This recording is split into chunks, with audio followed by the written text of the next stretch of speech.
Welcome. My name is Cindy Lopez, the host of this CHC podcast, Voices of Compassion. We hope you find a little courage, feel connected, and experience compassion every time you listen.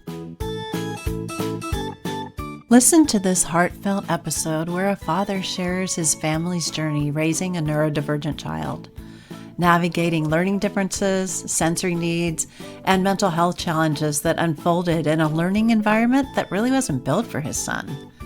He opens up about the moment he knew something had to change, what it took to advocate for the right support, and the search for a school where his child could finally feel understood, supported, and accepted.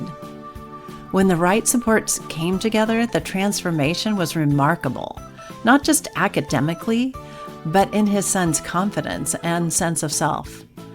So for any parent or caregiver walking this path, this is an honest, hopeful conversation about recognizing when your child needs something different and how finding the right fit can change everything. So listen now for a story about advocacy, love, and the difference the right environment can make. Darren, thank you so much for joining us today. We're really excited that you're here, and I know our listeners are really going to be interested in hearing your story and your family's story. Can you take a minute just to tell our listeners a little bit more about you, maybe a little bit about your family? Sure. Live in the Bay Area, land of engineering and engineers, and thankfully neurodiversity is very common here. So happy to have been here in the Bay Area to be able to find these types of resources and have the success that we did. My wife and I, we've been together since 1997, so that's a long time, about 29 years. Ended up having our first kid about 10 years ago. And we always kind of knew that our kids were going to be neurodiverse because of us and our family. I mean, I remember being a kid and not fitting in school, so I kind of knew that that's what was going to happen when we had kids. So I don't think it was, like some people are just shocked when their kids get a diagnosis, and we were not. As you think about this, take us back to the beginning and tell us about your family and what was happening, whatever point that makes sense for you, whether it's diagnosis or before the diagnosis. We actually got diagnosed pretty early with my son. He got diagnosed at 2.5. And the way he got diagnosed was interesting because at that age, I know that's about as early as you can diagnose autism. We definitely suspected ADHD because of the amount of energy this kid had. And you could see him out on the playground, just non-stop, cannot stop moving, boom, boom, boom, boom, boom, all day. Like he wakes up running and he would just run all day, and then until it was bedtime where he would just pass out. So we suspected some, neurodiversity. Like I said, and we kind of expected it since we have a family history. So we ended up taking him to get him checked out for sensory issues because there was a lot of undersensory issues where he would just climb all over us and he would just want to be squeezed to the point where you're like, can you breathe, kid? Are you okay? And then just running into everything, quite literally bouncing off the walls. But what we were kind of concerned about was he's 2 at this point and he's drooling and chewing on everything, putting everything in his mouth, which is stuff that you tend to see go away once a neurotypical kid becomes a toddler, but we were still seeing that. And so we ended up bringing him into OT because we were also kind of concerned with some textural issues with his eating and things like that. So we brought him to the OT and we did some work with that. And we were taking a brush to his face and his chin to get him used to those sensory issues and being able to feel hey, there's stuff on your face, or here's a mirror to watch while you eat so you can see if you're getting the food in your mouth or on your face or whatever. So, we started doing those OT things. And then the doctor was like, hey, I'm seeing some signs that he might have some autistic traits. Are you guys open to getting tested? And I was like, yeah. At that point, I didn't know you could get tested that early. But again, this was not a surprise. I think my wife was a little bit surprised. She didn't grow up being me. So, she didn't expect it. And I kind of did. I was like, there's no way I'm going to have neurotypical kids. It's just not a thing. So, we go in to get him checked out and the doctor comes back, and I'm going to use some older terminology, but I said, what's the deal, doc? And he said, he's got mild high functioning autism. And I said, oh, well, why do you think that? And he starts counting off the different reasons on his fingers, and it's cracking me up because having always suspected that I was on the autism spectrum, I was like, oh, checking his off and checking mine off at the same time. And I'm like, yep, all right, well, that kind of confirms it. So we got the diagnosis at 2, and then we were like trying to be pretty proactive about it. So we tried to find childcare that was going to be neurodiverse informed. That was very hard to find. There's not a lot of childcare available at that age that's neurodiverse informed. And we were always having really hard times with drop-offs and things like that, to the point where at drop-off for daycare, he would just scream and like bang his head on the ground. And we were like, are you okay? And then we found a preschool that was not officially neurodiverse informed, but let's just say a lot of kids of engineers went there, and they kind of knew what to do for the most part. So kind of like practical experience. And that worked out fairly well. And when it came time for him to join the regular school system, we made sure we went to the county and we got an assessment, and we got him an IEP and everything ahead of time, even before joining first grade. And first grade was interesting because we take him to school, and it's a parent participation school, which we specifically looked for. It was a parent participation charter school because we knew that this was not going to be smooth or easy, and we were going to need to be there for a transition, to make sure that he felt comfortable with us there. And they have a school picture on the first day of his entire class. And of course, every kid in the class is smiling except for my son, who is standing next to the teacher, clearly crying his eyes out. And so that was the first grade picture. He was just so overwhelmed by all the other kids that were there and the whole sensory experience of it. So I think that kind of set the tone. Thankfully, he did get a pretty good first grade teacher. She'd been around the block. She had a lot of tools that I think she had developed, even though she wasn't trained in neurodiversity. She'd been around long enough to kind of figure it out. And so she managed the class pretty well. But then second grade was a whole different ball game. The different teacher, different group of kids in the class, and then different academic expectations. And the difference between first grade and second grade was pretty profound.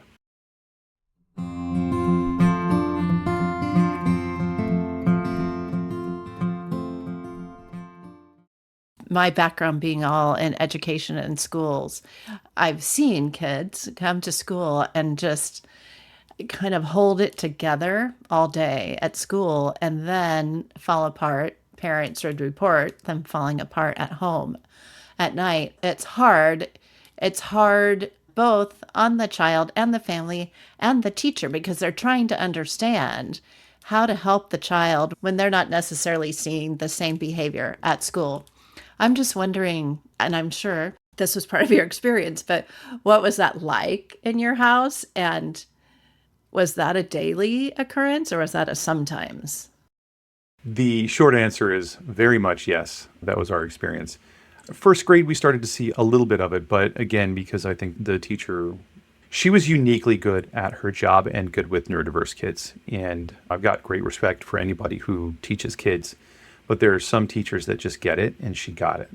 So second grade is where we started to see it all like really fall apart. So up until then, he was a pretty happy kid. I mean, even with struggles at daycare and even in first grade and things like that, he would wake up in the morning at the crack of dawn. As soon as there was light out of his window, he was in our room, climbing all over us, giggling, cuddling, and things like that. And in second grade, that was not the case. So a typical second grade day looked very much like this. We had to wake up and then go into his room. And the second we opened up the door, he would just scream, no, I don't want to go. I hate it. Or just cry, So that was completely different there. And now we're in a situation where all morning is incredibly challenging. This is a kid who's physically capable of dressing himself, but just wouldn't. So now we're back to putting clothes on our kid and getting him out the door and practically brushing his teeth for him, and then ushering him downstairs, getting him to eat, getting him out the door, getting him into the car, getting him out of the car, getting him to the classroom, then getting him through the threshold of the classroom door. These are all things where we're physically moving his body at this point because he just can't do it. It's too overwhelming for him. That must have been so hard to watch, especially when you see the difference between 1 year to the next and trying to figure out what's the best way to support or help. Heartbreaking, because he would come home every day from school, and this is a kid in second grade, and he would say things like, I hate myself, I wish I didn't exist, I don't want to be here, I wish I was gone, I wish I was dead. So what a horrible thing to hear from your second grade child. And especially when you're like, yeah, if he's feeling this way now at second grade, how is he going to feel in junior high or high school when he's old enough to act on these thoughts? That is terrifying. Absolutely terrifying as a parent. Yeah, and I can imagine like how they see themselves. You're watching all of this, and it's, as you already said, heartbreaking. And you see self-esteem just plummet. And I'm just wondering how you're seeing all this, and your instinct as a parent is like, I got to do something. I need to help my child. Was there a moment that was just clear to you? Like, oh my gosh, if I don't do something now, I don't know what the trajectory is. So basically the entire second grade year, I mean, we're constantly talking with the school officials. We're like, this isn't working in the classroom. We need additional support. And we've got the IEP, but I'm like, you guys need to push in more additional folks. The class is out of control. The kids are so loud. His needs are not being met. He's not getting the academic support he needs. We're doing everything we can. We're like buying wiggle chairs for the classroom, but not just for us, but for the other kids we know that need them too, because we're thinking like, this is a parent participation school. We're in there with our kids in the classroom. We can see the other neurodiverse kids in there, and they're all not having their needs met. And it's like a negative feedback loop for all these kids. And the school just was under-resourced. They just don't have it. They don't have the training for this. They don't have the resources for this. And it kind of became clear to us about halfway through the school year that it didn't matter how much we advocated, you can't squeeze blood from a stone. They don't have it. It wasn't for lack of effort. You could see on their faces that they wish they could do more, and they just literally don't have it. And that was heartbreaking too. CHC's Voices of Compassion podcast is made possible by the generosity of people like you. To learn more about supporting CHC, go to chconline.org/donate. Also, make sure to follow us on social media for more inspiring and educational content from CHC. The school that you chose, that he had a really good experience with, the parent participation piece was key for you. But at some point in time, I'm assuming that you came to a point where it's like, this is not going to work. Like you just said, they can't do something that they are just not trained or their environment doesn't support. So talk to us about, how did you come to the point where you knew you needed to find a different learning environment? What did you know that you needed? And what was that like, I'm assuming, when you found it? Well, so after winter break of his second grade year, we were like, this isn't working. It's not going to work. There's nothing that we can do to make this school work. And it wasn't a bad school. It wasn't a bad school. It was one of the better ones, frankly. And so we were like, all right, we need to find a school that is made for our son. We cannot go to a school and try and make the school be what he needs. We need to go to a school that's made for him. So we started looking around, doing a lot of online research. Man, AI would have been helpful at that point. But we were doing all of this work on top of everything else we're doing as parents. We're also like trying to get our kids into the regional center, and we're trying to get all these other resources at the same time to do what we need to do. But then in February, it came to a head. It was another one of those days where he's just extra sad and down on himself. And his body language said that he just gave up. The entire morning, I remember it like clear as day. Like, he didn't even fight anymore. He wasn't fighting. He was just quiet, and he just gave up. And I remember gently nudging him through the threshold of the classroom, and he took 3 steps, laid on the ground, and just started crying. And I was like, that's it. We're done. We're done. We're out of here. I went straight to the director and I said, hey, this isn't working. I got to pull him out. Now, they did happen to have a hybrid homeschool program where they would have the kids in for 2 days a week, and then 3 days a week was homeschool. And I was just like, hey, can we get him in this program? Is there a spot open? And I remember that was on a Thursday. The next day they said, yeah, we've got a spot. And he was back in school on Monday in the new classroom, which only had 9 kids in that program. And a teacher who was, again, not specially trained in neurodiversity, but who got it. But this was absolutely not a sustainable thing for us. There was so much academic trauma that any work that we tried to do with him was a fight. It would be an hour of crying and screaming before we could open a book, before we would even get to work on something. It was incredibly stressful for all of us. And so we had found Sandhill School in March, soon after we got him in the hybrid homeschool program, and we got him to shadow.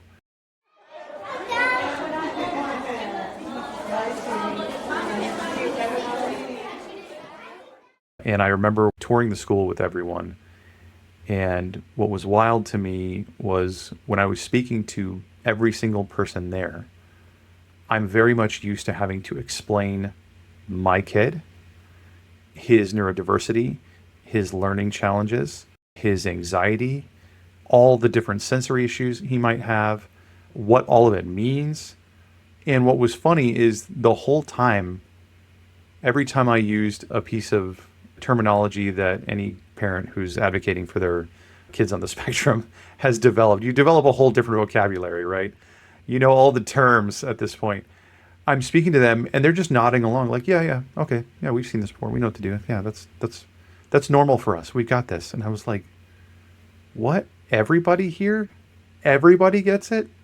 I don't have to explain what any of these terms mean. I don't have to explain anything about my child. You guys just get it? Wow. I think this is the spot. Though unfortunately, my son did not.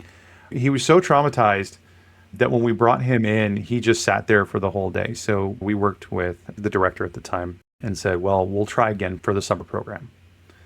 So thankfully, his hybrid homeschool teacher was able to really help reduce some of that academic trauma and bring the tension level down around school for him, to the point where when we did bring him to the summer school program, that he didn't just absolutely outright refuse to participate. And that was an amazing day. We live pretty far away, so it's an hour drive on a good day when the traffic is behaving. So we're driving up to the school, and so we've got some time. And of course he's like, Dad, I don't want to go. Dad, where are you making me go?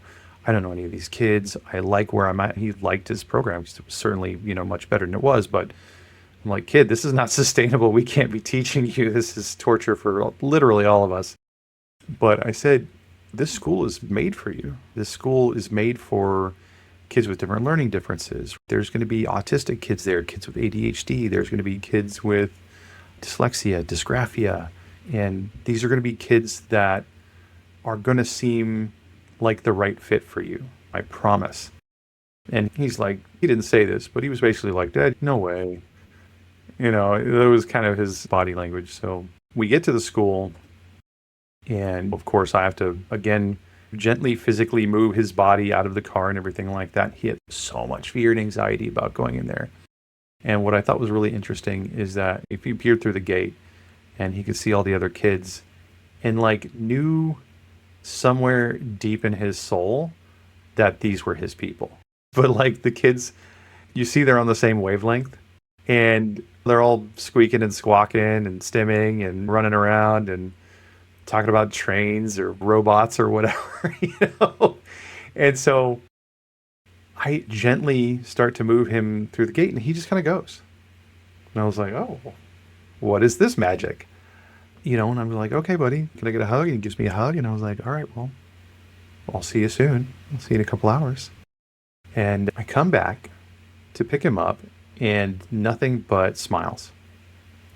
Nothing but smiles. We get in the car and I say, hey, buddy, how was your day? Which traditionally is a great way to start a fight. But today was different because he said, Dad, it was amazing. He said, all the kids here are just like me. We started the day by talking about all of our different neurodiversity. There were other kids with autism and ADHD and kids with dyslexia and dysgraphia. And I was like, yeah, buddy, that's why we brought you here. He goes, well, Dad, if this is a school specially made for kids like me, why don't I go here all the time? In my head, I was like, play it cool, man. Don't mess this up. I was like, well, hey, buddy, is that the thing you might want to do? Is this where you want to go? He was like, yeah, I think so. And in my head, I was like, yes! Oh my God, finally!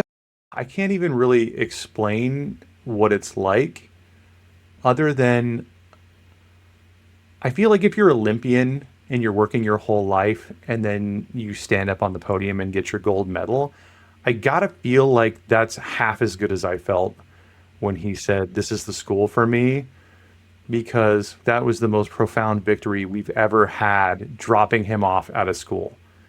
I mean, ever.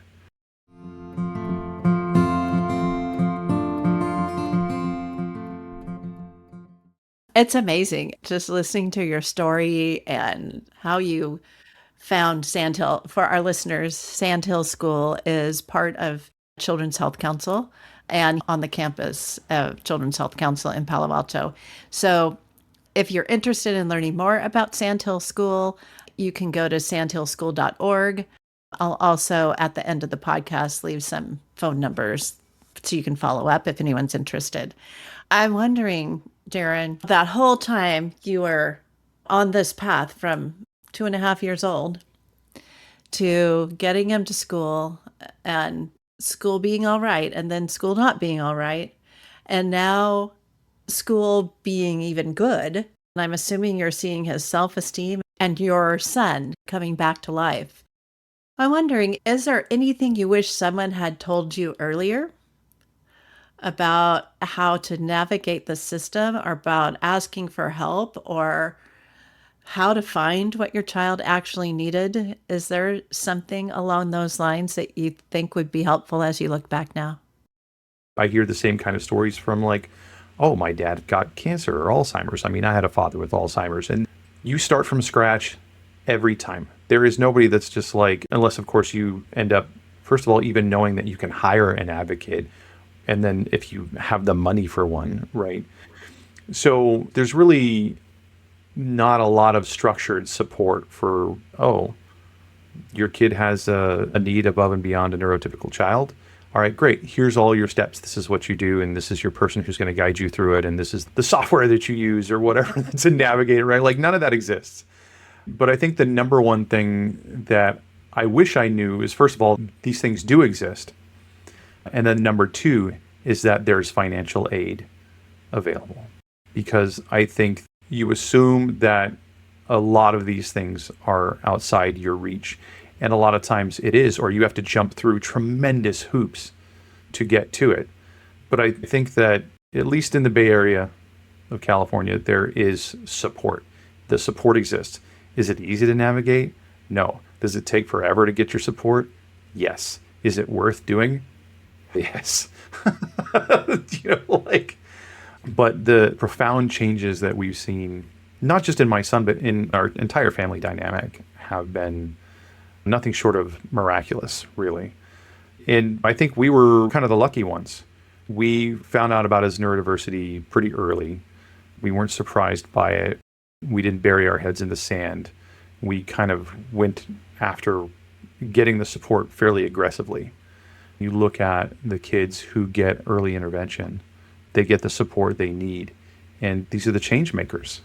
These are the Steve Jobs. These are the people that leave a positive impact on the world. They make huge scientific contributions to art, contribution into humanities. These are the people that are able to see the world differently and change the world for the better when they get the support.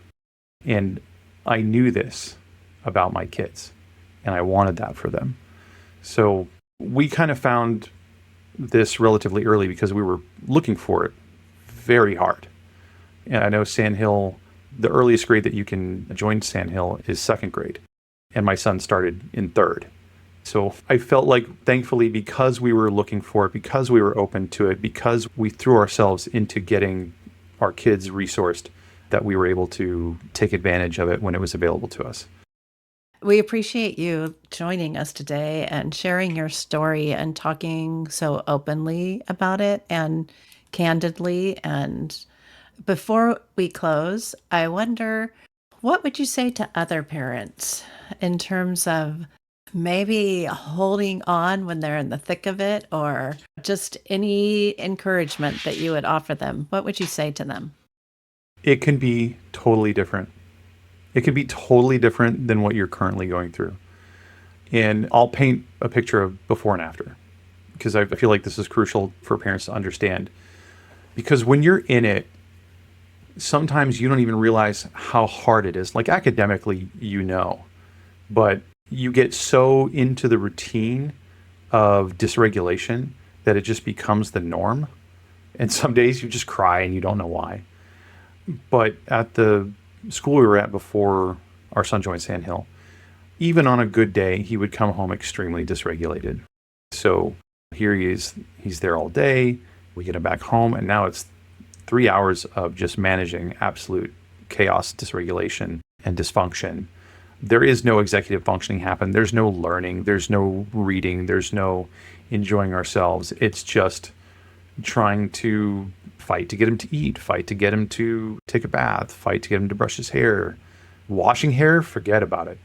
Trying to get him not to fight with his sister, who is also neurodiverse, and then finally getting them to bed. And then this was every day.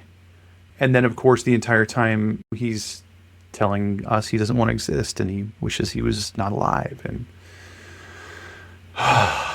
fast forward, after the first year, he had completely caught up academically. He had been blossoming socially. This was a kid that did not want to participate in any activities whatsoever at his old school.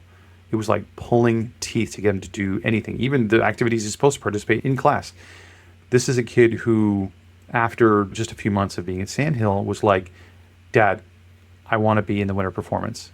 And I was like, "Oh, you do?" And he's like, "Yeah, there's a talent show and I want to be in it and I want to do something." I was like, "On purpose? Like, this is something you're asking me to do?" I was like, "Okay, let's talk about it." And he was like, "No, sign up now." Like, he would not stop harassing me to go and like sign up. And then we had to put together like a whole talent show routine. And then we were practicing it. And then he just went and crushed it. But like, this was after just a few months. It was wild to see him come back to life. He had friends. He had a social life. He wanted to show off his talents. Whereas this is a kid with huge amounts of anxiety that was like, oh, doing anything in public, just existing in public, forget it.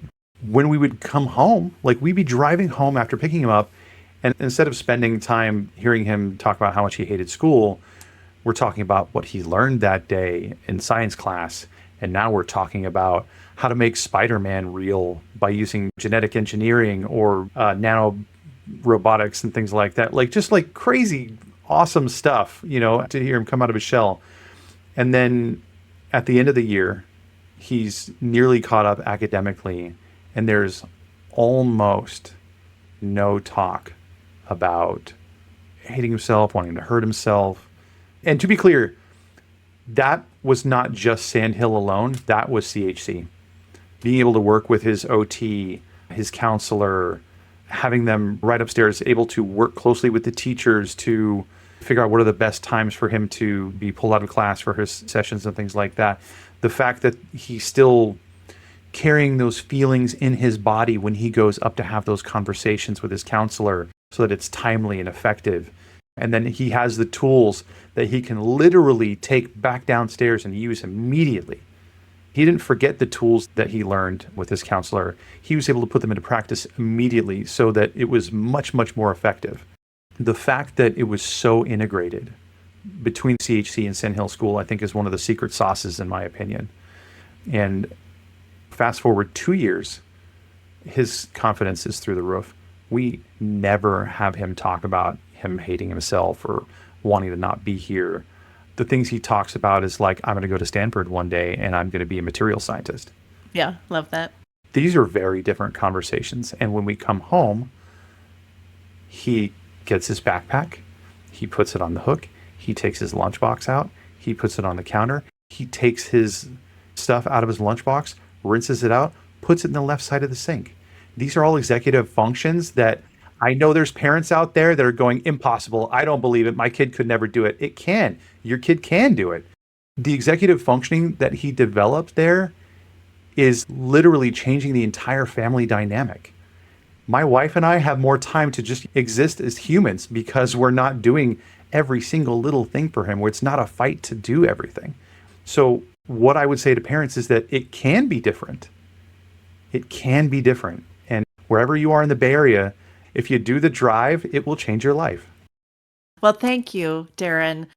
I love hearing the story from then to now and just the difference that it made for you and your son to be at Sand Hill School, where the integration of the services was part of the secret sauce, as you put it. Like, that made all the difference for him. So for our listeners, you can find more information about Sand Hill School at sandhillschool.org. You can call the office at 650-688-3605, or you can email info@sandhillschool.org. There are tours. There are ways to find out about the school, and you can come and talk to folks. And if there's parents out there that want to ask me, want to talk to me, I will sing Sand Hill and CHC's praises all day long, because this didn't just work for one of my kids, it worked for both. Wow. Thank you. Thank you. And thank you to our listeners. Visit us online at podcast.chconline.org. Make sure to subscribe to Voices of Compassion so you never miss an episode, and we'd love it if you'd leave us a rating and review. Have a question? Send us an email or voice memo at podcasts@chconline.org. We're here for you when you need us.